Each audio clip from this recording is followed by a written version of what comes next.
Hi everyone, welcome to my poster. In this presentation, I will talk about the recruitment behavior of ants. Chemical communication via pheromones, and specifically recruitment and trait formation, are one of the hallmarks of social insects. Nevertheless, despite extensive research during many decades, basic quantitative data about the microscopic properties of this behavior is surprisingly scarce. Here I will present some preliminary empirical data about the recruitment behavior of the longhorn crazy ant, a worldwide invasive species, also known for its amazing cooperative transport capabilities.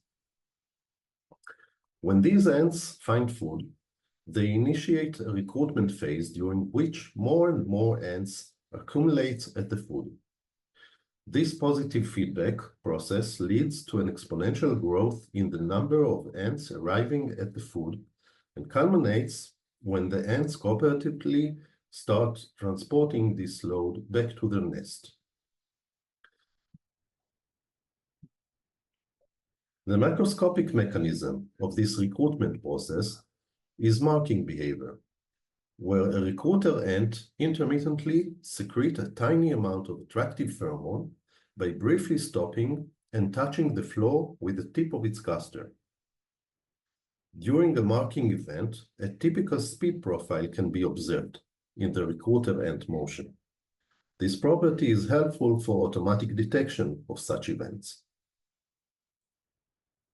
Given the shape of the speed profile during a marking sequence, a spectral analysis of this speed profile shows a preferred marking frequency of about 5 Hz.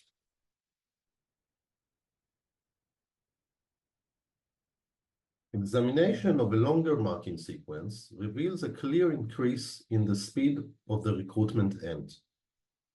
This, however, does not seem to influence much on the marking frequency, estimated here by the time interval between successive marking events, which shows a steady trend.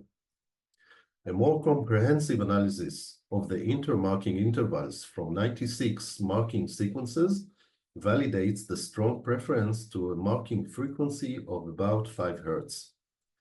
Increasing speed while keeping the marking frequency steady means that the markings are getting further one from the other in space.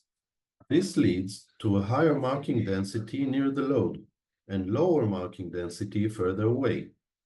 Assuming uniform amount of pheromone in all marking events suggests that a gradient is formed, where the pheromone concentration is the highest near the load.